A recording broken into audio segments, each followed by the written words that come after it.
Le refuge des clochards poilus de Tabanac a fermé ses portes au mois de mai. Initiative originale d'Emmaüs Gironde, ce refuge occupait une place importante dans la vie locale. Recueillir les chiens perdus, les nourrir, les soigner et, si possible, les faire adopter. Les bénévoles refusent de baisser les bras et recherchent activement un terrain sur lequel ils pourraient implanter un nouveau refuge. Ils frappent à de nombreuses portes, comme aujourd'hui à celle du maire de Tabanac, Jean-François Brousteau. Tout ce qui nous intéresse aussi de l'autre côté de l'eau, c'est Ilas, Landiras, tous ces coins. Ça, c'est convergence. Oui, alors c'est vrai que c'est un peu bizarre au niveau géographique, effectivement. Bon, parce que plus haut, vous avez... Langoiran. Oui, mais Langoiran, c'est les portes de l'Entre-deux-Mers. C'est les portes de l'Entre-deux-Mers, voilà, c'est ça. Mais nous aussi, d'ailleurs. Mais vous, vous avez, oui, c'est Langoiran, Ox, je suppose, Capian, c'est Convergence. Non, c'est le tour de Langoiran. Ah, ça fait partie, Capian, de... Non, on fait partie des portes. Oui, mais Capian, c'est... Capian, c'est le Clone. Ah, c'est le Clone, oui, d'accord. Enfin bon, bref, c'est tout ce secteur qui nous intéresse. Alors, on cherche bois, prairie, alors après, un terrain agricole viabilisable de préférence, bien entendu.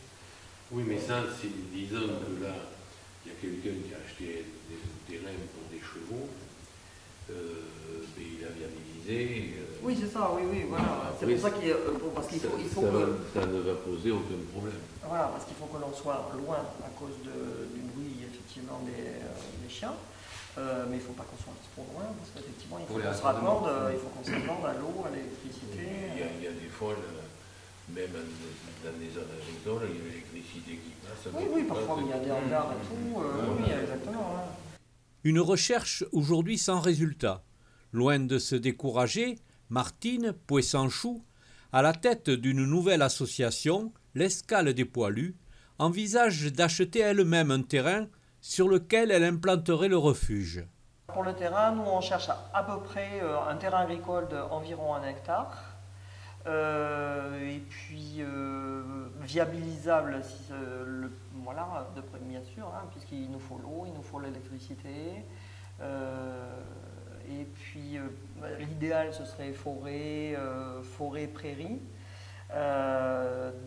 La forêt, c'est un peu pour faire une barrière auditive, je dirais, hein, parce que bien sûr, les communes ne veulent pas être embêtées par des gens qui vont râler parce que les chiens aboient, etc. Donc ça, c'est vraiment important. Qu'on ne soit pas embêté pour ça. Il faut qu'on soit donc à 100 mètres minimum des habitations. Quand je dis, bon, ça c'est la loi, mais en fait, il faudrait que l'on soit un peu plus loin. Et à 35 mètres d'un ruisseau. Les collectivités locales souhaitent trouver une solution afin de conserver une telle structure de proximité.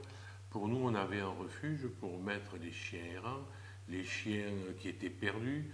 On pouvait après signaler aux propriétaires qu'ils étaient là. Actuellement, notre problème, c'est qu'il va falloir passer des conventions avec des sociétés de la métropole.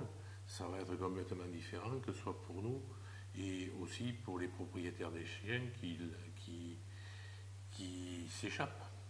L'Escale des Poilus a besoin de votre aide. Vous aimez les animaux? Alors n'hésitez pas à contacter les bénévoles de la nouvelle association. Ils seront très heureux que vous les accompagniez dans leurs recherches.